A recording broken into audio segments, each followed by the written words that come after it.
Hello everyone, welcome back to Game Brigade. My name is Brian, and today we're going to be taking another look at Conqueror Final Conquest, but more importantly, we're going to be diving into its first expansion, Conqueror Empire's Rise, which will be on GameFound. You can find the links in the description down below, and we are going to talk about this expansion and how it drastically changes the Conqueror experience.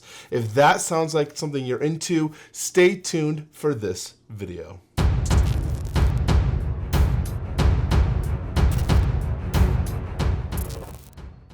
Okay, everyone, so let's take a look at Conqueror Final Conquest, designed by Mohammed Al-Khadid and developed by Yad Yamin. I hope I pronounced those guys, their names correctly. Let me know in the comment section below if I did that improperly. This is a paid sponsored preview, so if you are looking for any additional information, you can check out the link down below to their GameFound page. I'm going to be talking about this system and then everything I liked or didn't like regarding the expansion that I've been had the opportunity here to play. I covered Conqueror Final Conquest back in 2020. It was one of my first reviews. Boing! If you would like to see that video, there is a link for your convenience. And I overall enjoyed the system that Conqueror had, but I felt there was a lot of systems that were lacking within the game. It felt like it needed an additional hook or something to make it stand out and be unique. And when I spoke with Mohammed, he was very receptive of my criticisms and my suggestions for what I thought this game could become. And he promised me that there was going to be a follow-up expansion at some point. Fast forward to 2023, Mohammed reached out to me and said, Brian, I have the expansion that we've been working on for years now. I would love it if you would take a look at my game and give me your opinion on it. So I said, game on, let's take a look. I love war games. Let's just get that out there. You guys could probably tell by my content, my stuff that's all over my house. I am a big fan of war games, skirmish games, especially ones that are rooted in historical fact in terms of the conquest area. And that's what Conqueror brings to us. It brings us nations that were powerful in the early centuries. And we have Rome, we have Gaul, we have Persia, Egypt, Greeks. They're all represented here. Now, the original game had these factions, but they weren't asymmetrical in the sense that they didn't have a unique identity that made them who they are other than their starting locations. One of the first things I want to talk about that was super exciting to me is the bringing in of a more asymmetrical abilities as well as an elite unit. So now we have these player boards. These are completely new to this expansion, and this player board will give you a rundown of what your barracks selection is. It'll tell you how many units of each type. You have infantry units, you have cavalry units, and now you have archery units, as well as your elite unit. Now, these miniatures that you see here on the board, this elephant, you have our Roman Praetorian Guard here. We have our chariots down here in Egypt. Those are your elite units who are completely unique to that faction, and they have a specific ability that they can utilize to help them on the battlefield. The unique thing about these guys is they also don't go towards your unit supply, which we'll cover shortly when we gotta do a full rundown of this system. But yeah, so when we go back to the player boards, you have your city here. You also have a location here in the middle. This is your dynasty track. I have a card here to give an example of that. This is more of a catch-up mechanic. We'll talk about that in a little bit. And then we have our currency as well as our special faction ability, which is located at the top, which gives a little bit more of asymmetrical. On the back side, you have your unit deployments, which is how you'll start your units on the map, which I have represented here. Right now, this is a standard 6-player game with the also barbarian hordes on the map. That's who these white factions are. Those are the barbarian hordes. So I'm going to start off with you being a viewer completely new to the Conqueror experience and give you what the game is, and then we're going to pepper in what this expansion brings and the enhancement it has. So Conqueror is a war game. It is a skirmish war game akin to something like you would see with Risk in the classic strategy setting. You are going to take control of a faction, which will be located in a specific area of the map. But this game is going to be a little different because you are restricted to your economy as well as your food supply in terms of the amount of units and things that you can develop. Up here at the top of the board, we have our food supply. You'll see it is represented by a plant of some sort. On the board, you will see those plants also referenced here. So right now, I'm referencing the Egypt player who only has one plant available. But if they were to take control of Libya, who's just to their west, by moving a unit over here, their food supply would double up to 10, which would allow them to recruit up to 10 units on their turn. We'll talk about recruiting here shortly. The economy is also controlled by these coins that are on the map. If you control that territory, you will gain that currency at the start of your turn, so you can use that to make purchases of either buildings or hero cards, which we'll talk about.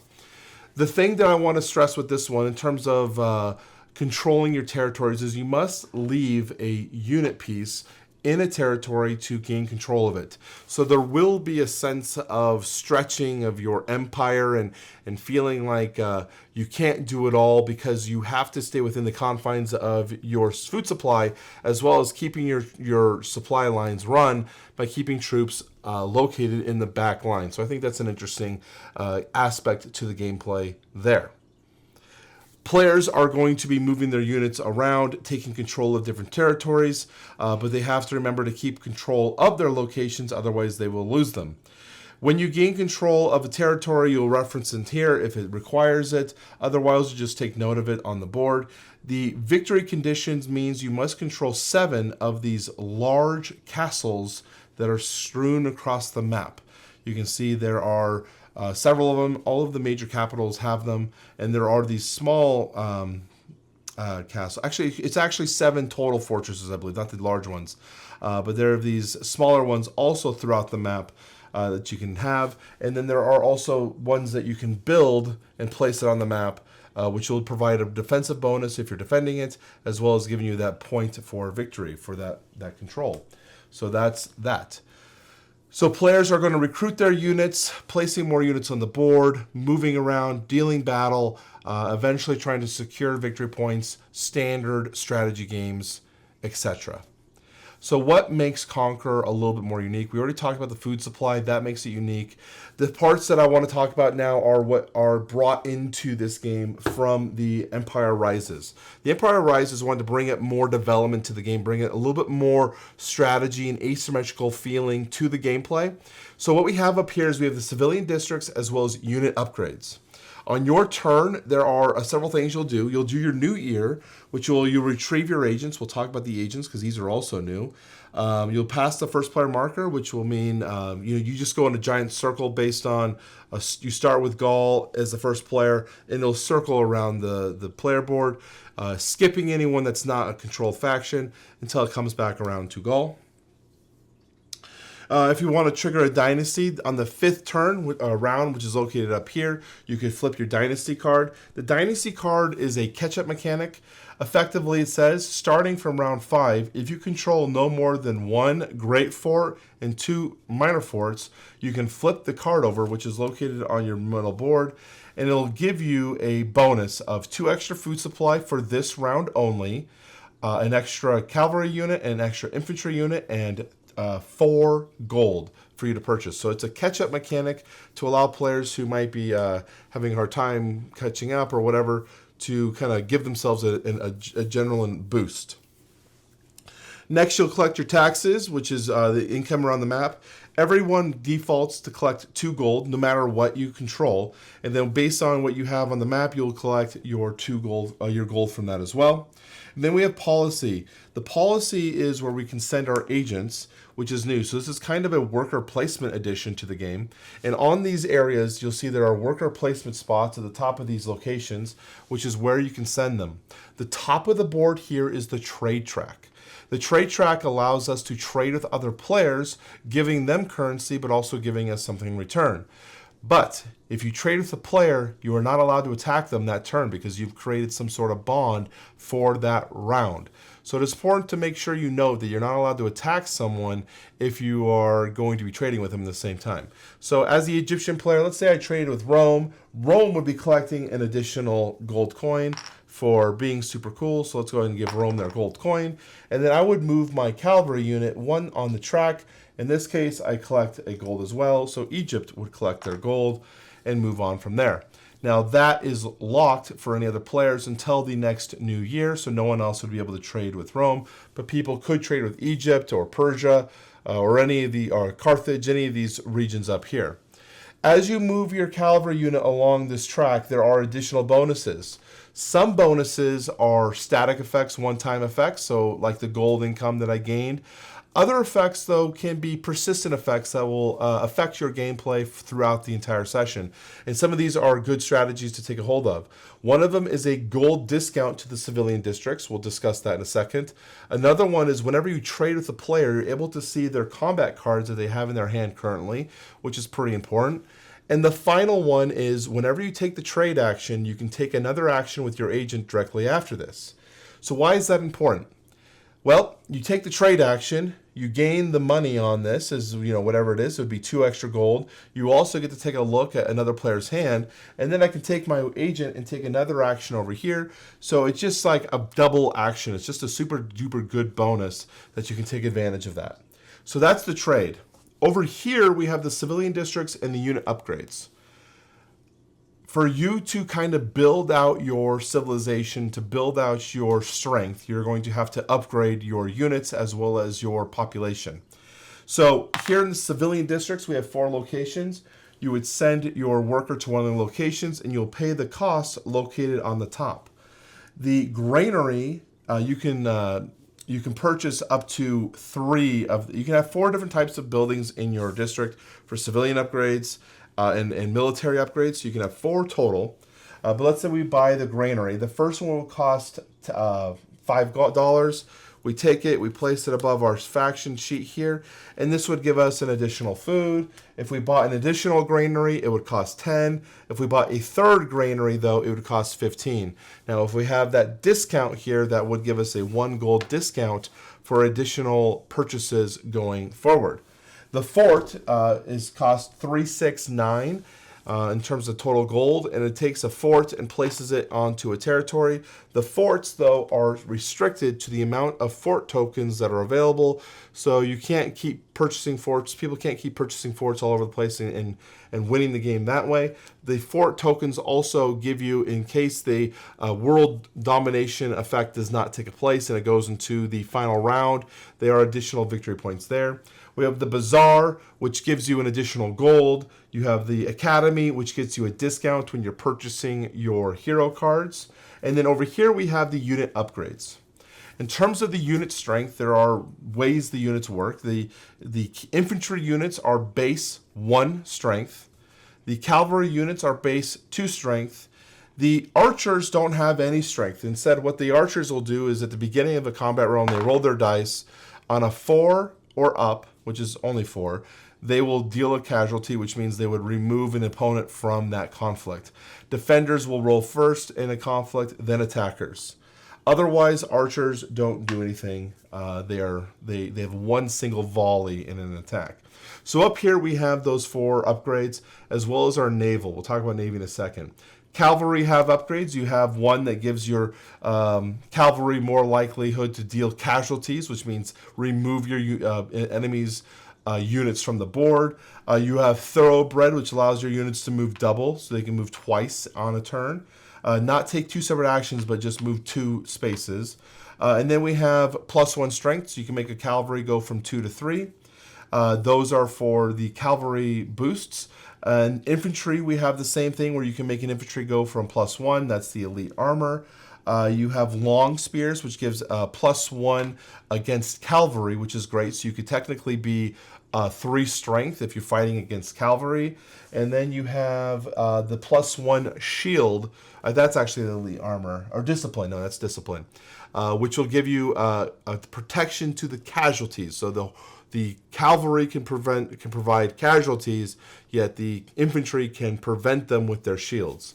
Then we have buffs to our archers, which is or 2 rerolls. You can reroll your dice.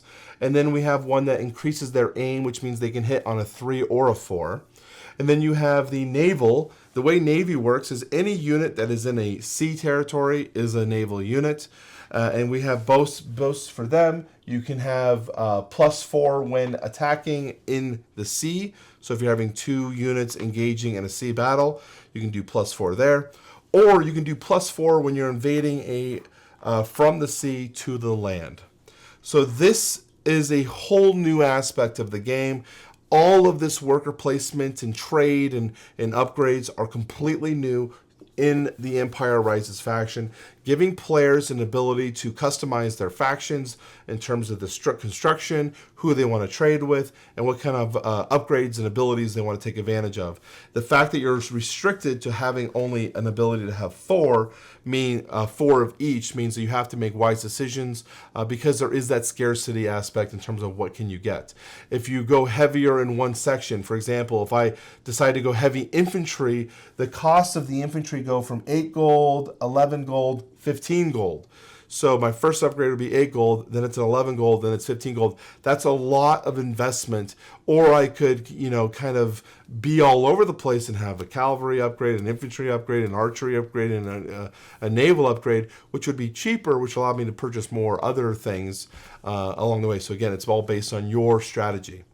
The other change here is the Chronicle cards. Now, this was part of the base game, the Chronicle cards, but they have changed them to be a little bit more thematic and to give a little bit more nuance in terms of when these cards could potentially be revealed. So now they have a Roman numeral on there. You'll see it says 1. You have age 1 cards, age 2 cards, and age 3 cards.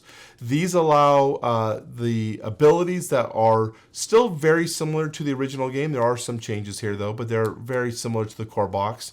But they also mean that things are more tiered for what you should be at power level wise by the time those cards get revealed. So unlike in the core game where you could have something that, plague spreads and you can't recruit and it's the first turn, you're like, well, shit, that's not as enjoyable as you would expect. So they've kind of changed things around like that so that things are more balanced in that way. We also have combat cards. When I discuss combat, 2 players will meet in combat. Let's say we've got these 2 players meeting in combat.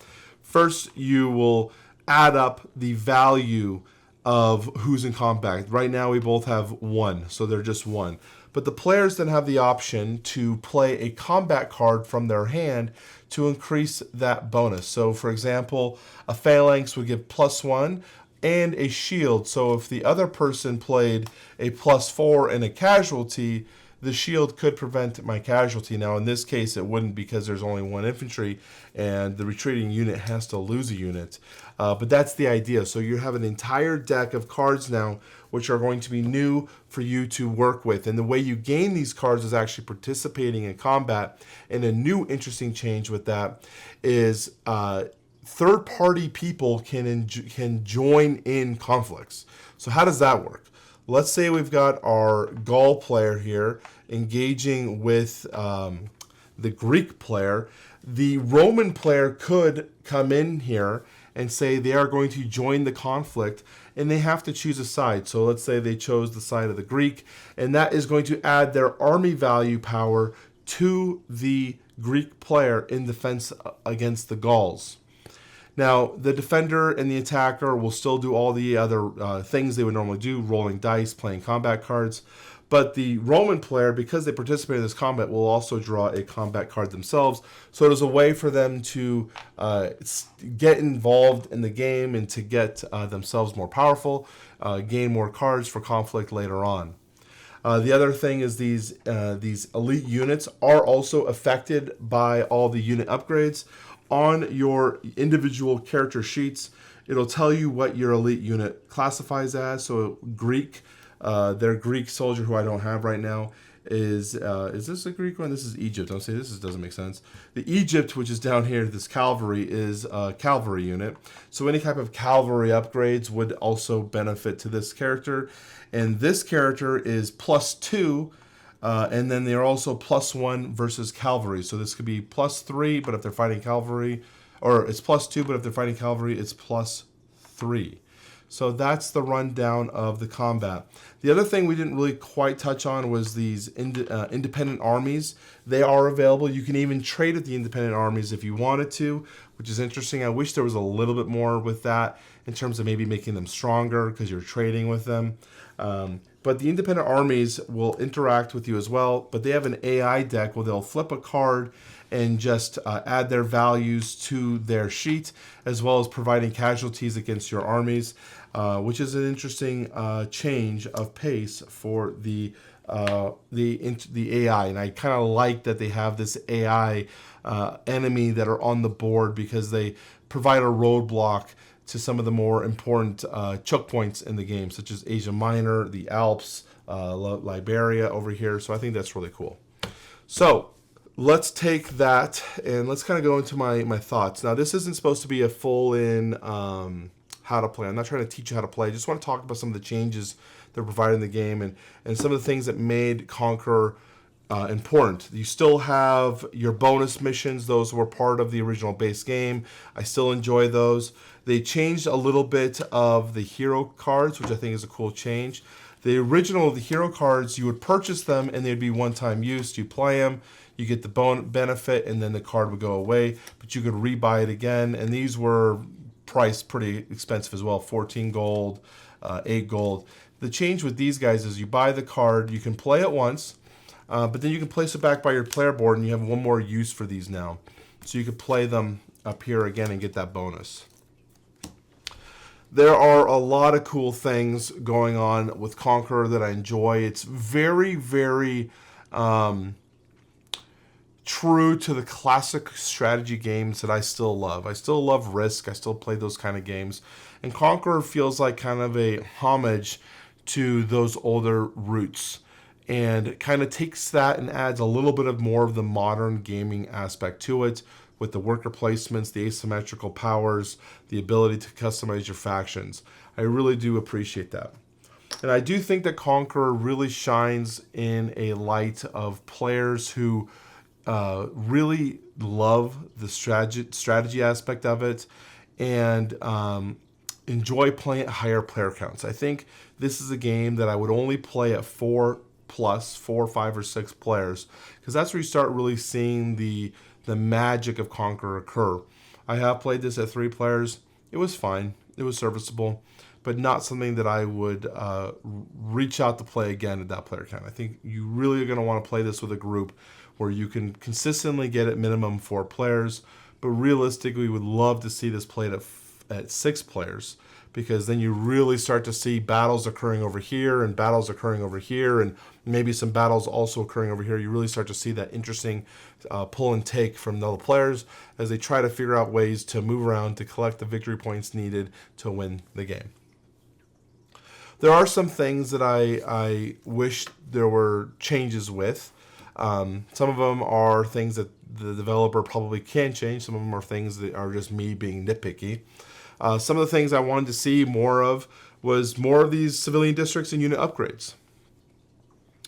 I love the fact that they're there, but it feels like just a stepping stone to what the possibilities could be for Conqueror.